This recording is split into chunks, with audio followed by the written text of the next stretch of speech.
चालू चालू चालू सखी दशरथ अंगन माहे हकारे लैया हे हकारे लैया। आई राम के विवाह के हकारे लैया हे हकारे लैया। चालू चालू चालू सखी दशरथ अंगन माहे हकारे लैया हे हकारे लैया। आई राम के विवाह के हकारे लैया हे हकारे लैया। आई राम के विवाह के हकारे लैया हे हकारे लैया। माता कौशल्या रानी देवता मनावले, माता कौशल्या रानी देवता मनावले। के कई माता राम के सजावले, के कई माता राम के सजावले हे राम के सजावले।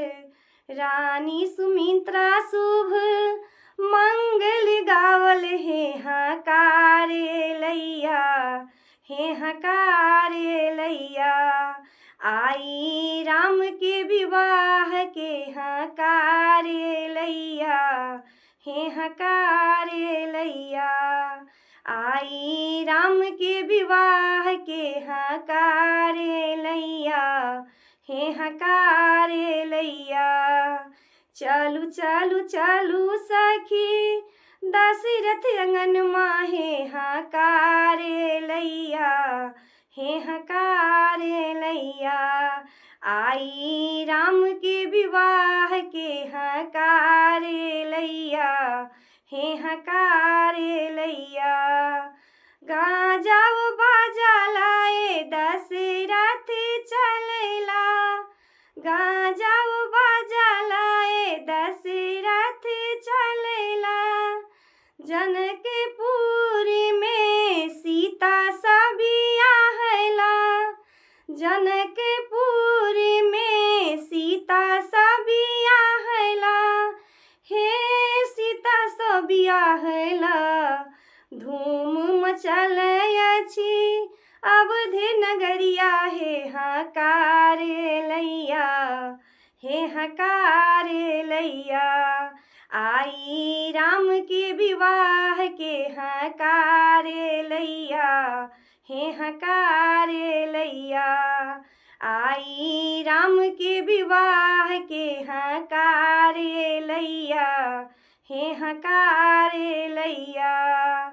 लाल लाल डोली संगे रथ सजल अछि, लाल लाल डोली संगे रथ सजल अछि। ओही में चारू भाई देखू बैसल छथि, ओही में चारू भाई देखू बैसल छथि हे देखू बैसल छथि।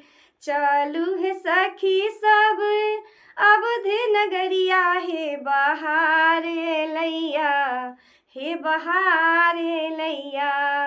आई राम के विवाह के हकारे लैया हे हकारे लैया। आई राम के विवाह के हकारे लैया हे हकारे लैया। आई राम के विवाह के हकारे लैया हे हकारे